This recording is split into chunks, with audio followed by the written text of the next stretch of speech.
Halo semua, mari mulai hari kita dengan senyum sehat, penuh semangat. Bersama kita, Dr. Bambang Nursasongko. Pernah nggak sih merasakan saat bangun tidur mulut tuh kering banget seperti gurun? Ternyata hal itu ada dampaknya loh terhadap kesehatan. Yuk kita bahas rame-rame.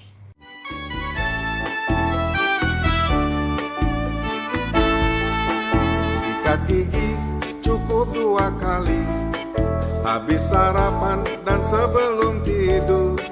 Habis makan siang hanya berkumur, lakukanlah dengan teratur. Lakukanlah dengan teratur.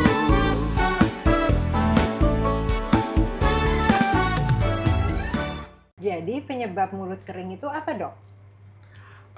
Penyebabnya itu macam-macam ya. Jadi penyebabnya itu bisa karena kondisi pada waktu itu. Misalnya kita tidur mulutnya terbuka, ya kita atau bernafasnya dari mulut sehingga dia menjadi kering. Gitu. Kemudian penyebab yang lain itu misalnya kita banyak minum kopi misalnya gitu ya. Kemudian bisa juga karena kurang minum justru. Sehingga mulut kita cenderung menjadi kering. Kemudian ada efek samping dari obat. Misalnya tadi antihistamin, ya. Kemudian obat-obat lain ya, untuk penyakit tubuh yang lain yang berefek kepada produksi air ludah yang menjadi berkurang. Ya. Kemudian stres juga, kurang tidur malam. Nah, kalau stres itu biasanya gini, kalau misalnya orang dalam kondisi ketakutan gitu ya, atau depresi itu biasanya mulutnya menjadi kering ya. Kemudian juga karena kebiasaan merokok ini juga penting ya, bisa menjawab mulut menjadi kering gitu. Vape juga nggak dok? Ya termasuk. Oh. Jadi gitu ya. Jadi kalau misalnya kita banyak menghisap gitu ya. Tapi kalau mengenai vape ini barangkali perlu ada penelitian lebih lanjut ya.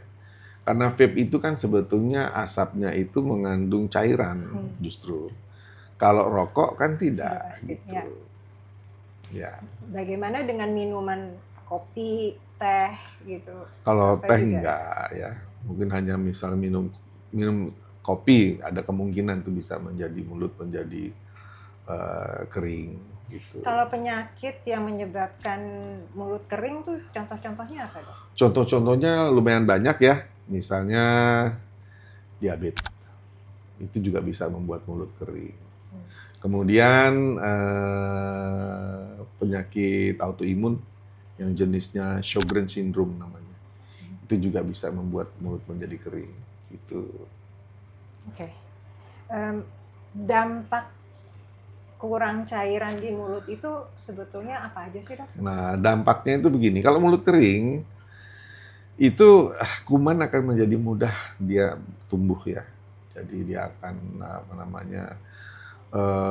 berbiak dengan lebih cepat. Karena sebetulnya pengaruh air ludah itu juga penting. Karena dia kan bersifat juga ada antibodinya. Ya, kemudian ada enzimnya di situ ya. Jadi dia bisa mencegah dan mengurangi terjadinya karies. Dan juga membuat suasana di dalam mulut itu tidak menjadi asam. Karena asam ini bahaya juga begitu untuk kesehatan gigi dan mulut.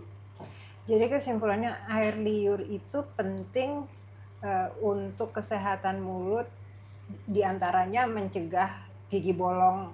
Berlubang bukan bolong. Oh, berlubang, ya. Gigi berlubang. Gitu.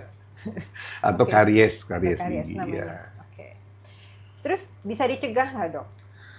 Jadi untuk pencegahannya itu ada beberapa yang bisa dilakukan, yaitu misalnya perbanyak minum air. Ya. Tentu nggak bisa mengurangi secara signifikan ya kondisi itu. Kemudian bisa juga mengunyah permen tanpa gula tentu, permen karet ya. Cuma masalahnya kalau permen karet itu kadang-kadang limbahnya itu yang agak menjadi masalah, harus hati-hati. Jadi permen karet yang tidak ada gulanya atau rendah gula itu bisa digunakan. Kemudian gunakan juga misalnya produk untuk pengganti air liur. Ada tuh. Ya. Dapatnya di mana? Tentu kita harus konsultasi dulu ya, misalnya dengan penyakit mulut, gitu ya. Kemudian spesialis penyakit mulut. Kemudian bisa juga konsultasi ke dokter untuk mendapatkan penanganan yang lebih lanjut. Jadi itu harus diresepkan ini kalau yang obat pengganti liur itu. Pengganti liur itu sebenarnya begini. Pertama ya, biasanya kalau kita pergi ke penyakit mulut akan diresepkan ya. Tapi kalau kemudian yang selanjutnya mungkin enggak juga sih. Gitu. Nah sekarang faktor dari air ludah juga pentingnya apa? Ya. Kemudian kualitas ludah ada nggak sih pengaruhnya terhadap kerusakan gigi misalnya? Nah di dalam mulut itu kelenjar ludah ada 2. Ya, jadi 2 jenis. Yang satu menghasilkan air ludah yang kental, ya.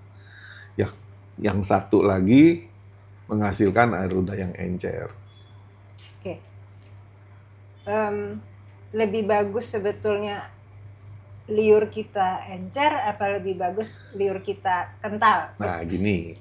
Kalau kita lihat pada anak-anak kecil ya, itu kan air liurnya lebih encer dibandingkan orang dewasa. Nah, kalau misalnya orang dewasa itu kalau dia air liurnya kental, selain bisa juga membuat makanan menjadi mudah melekat, juga banyak karang giginya. Ini penting ya. Ini mengenai karang gigi ya. Jadi kenapa sih misalnya kok karang gigi itu harus dibersihkan?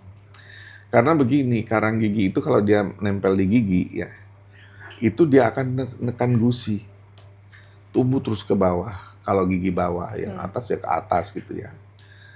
Nah terus kenapa kok karang gigi itu banyaknya di bagian bawah gigi depan, ya, gigi depan bawah dia bagian dalam, dan gigi belakang atas di bagian pipi. Karena dia itu persis berhadapan dengan muara kelenjar ludah. Ya. Nah, kalau orang makin tambah usia, makin banyak mineral yang lepas ya.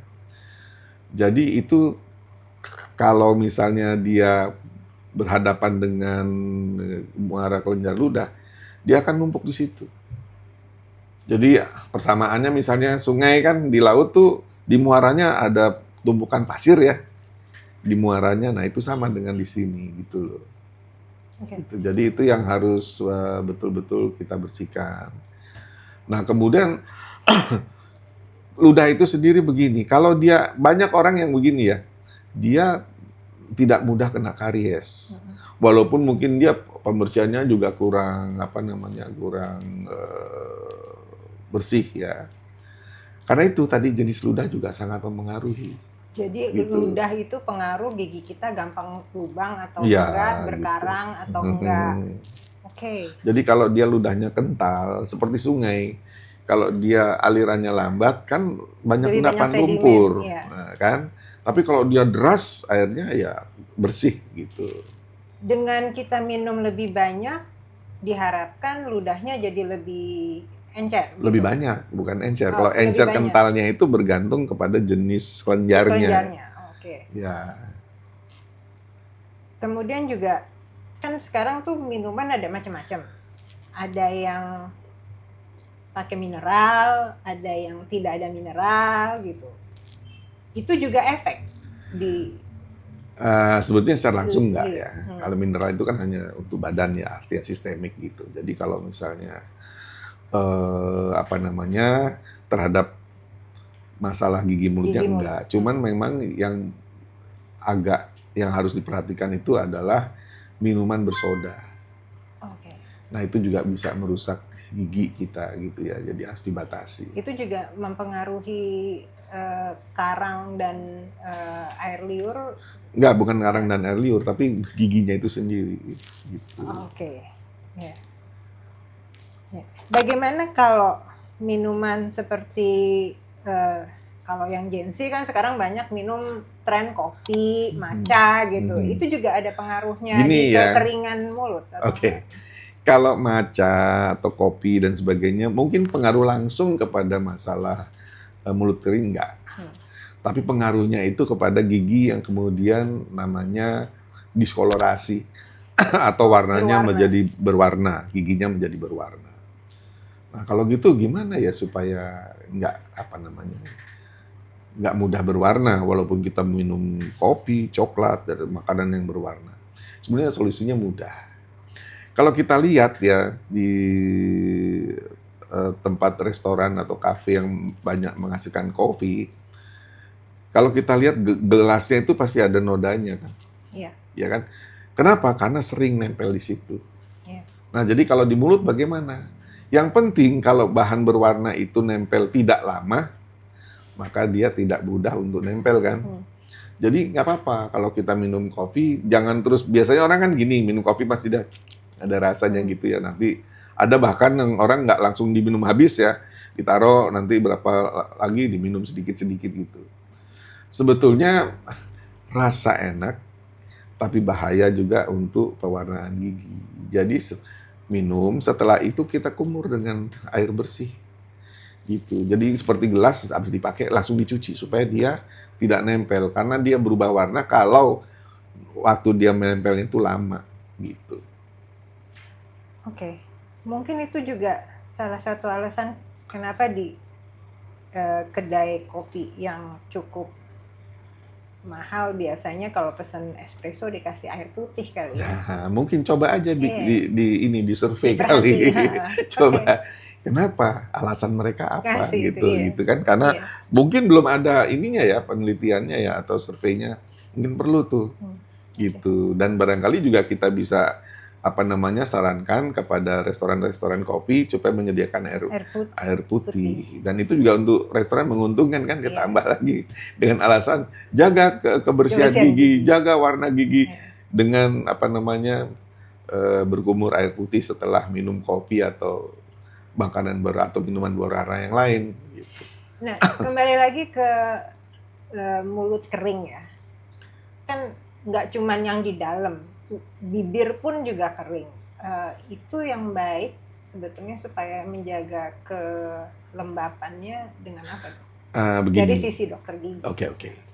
Itu bergantung juga pada lokasi ya. Kalau kita lihat kenapa kalau di negara-negara dingin yang kelembabannya atau humidity-nya rendah, itu disarankan nggak pakai lip gloss.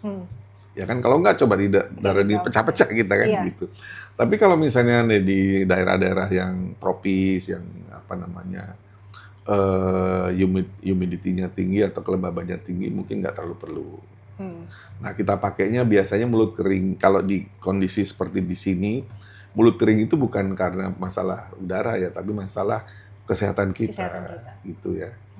Kadang-kadang ada yang bilang, oh kurang vitamin C sehingga mulut kering mudah pecah-pecah gitu ya. Nah, itu barangkali kita harus pergi ke dokter untuk tahu kenapa penyebabnya. Harus dicari dulu penyebabnya. Bisa ke penyakit mulut, spesialis penyakit mulut, atau ke internis gitu. Jadi bisa disimpulkan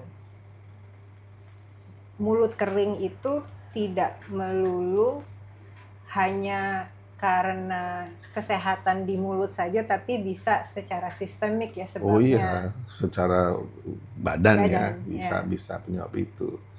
Kadang-kadang ya yang tadi saya sampaikan di awal, orang stres gitu ya, kondisi yang takut atau gimana sehingga mulutnya kering gitu.